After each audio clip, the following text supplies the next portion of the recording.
Hey, good morning. Good morning. This is Mayor Valensky with Driving Markets. Driving while talking about markets. Remember, anything said in this piece is an opinion only. It's not investment advice, not financial advice. Let's kick off. So this week you've got some couple of big numbers. You've got the Bureau of Economic Statistics or Bureau of Economic Numbers coming out, BEA, Bureau of Economic Analysis coming out with the estimated GDP in the US this week. That's going to be a big number. Also, you've got PCE, personal consumption expenditure. That will give a clear indication as to where the consumption is happening within the US. Now, that number is important because if that number is high, it will show that inflation is not under control, and that will put more pressure on the Fed, the Federal Reserve, in the US to raise interest rates. If you remember last week, Lael Brainard, the vice chair, said of interest rates that they're going to remain high for the longer term. They're not going to go down short term, and that sent a bit of a shock through equity markets. But if you look at the PCE, the number is expected to come in slightly lower than previous month. However, if it comes in as a much lower number, then markets will fly, or equity markets will fly. If it comes in as a higher number, then equity markets will drop on the fear of rising interest rates. If the number is high, then what you're going to have a rising dollar against all currencies. Now, at the moment, just talking about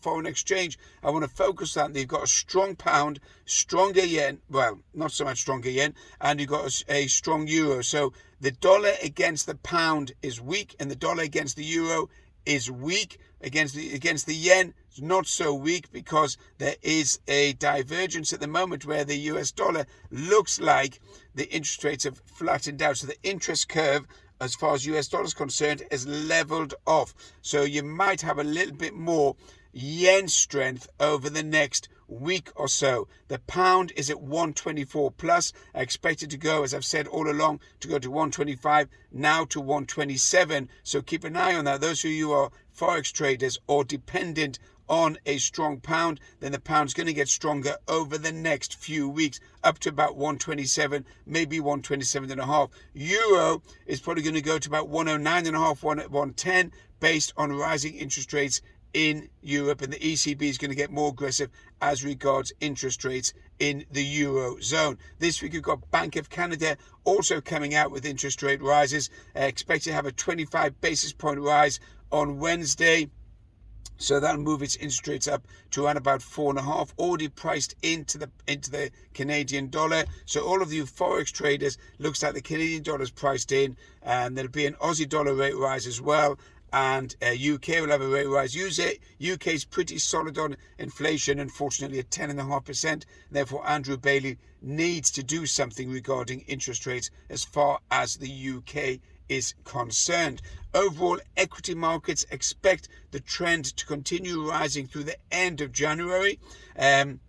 What you've got is an appetite for risk. So obviously that's impacted on the cryptocurrency sector and the NASDAQ sector, as traders believe that interest rates have flattened out in the US. If that is the case, then there's going to be a greater appetite for risk, and you see equities in the US rise further. Layoffs are going to continue. There's going to be more unemployment, especially in the high-tech sector. Remember, it was the high-tech sector that pulled up all of the markets over the last 10 years. It's going to be the high-tech sector that pulls down the markets over the next year, 2 years. So there's definitely going to be a recession in 2023.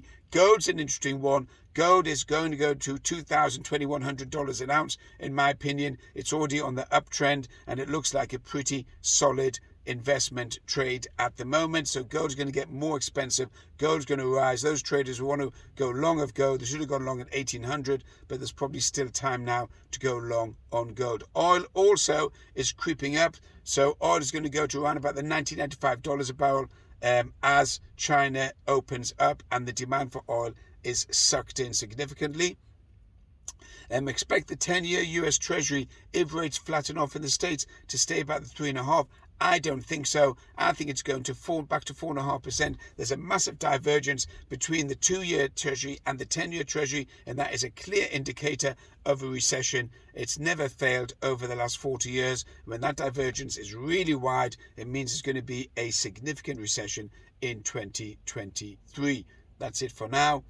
This is Meir Valensky with Driving Markets. You subscribe, share, catch me on TikTok, catch me on Instagram. Speak to you soon.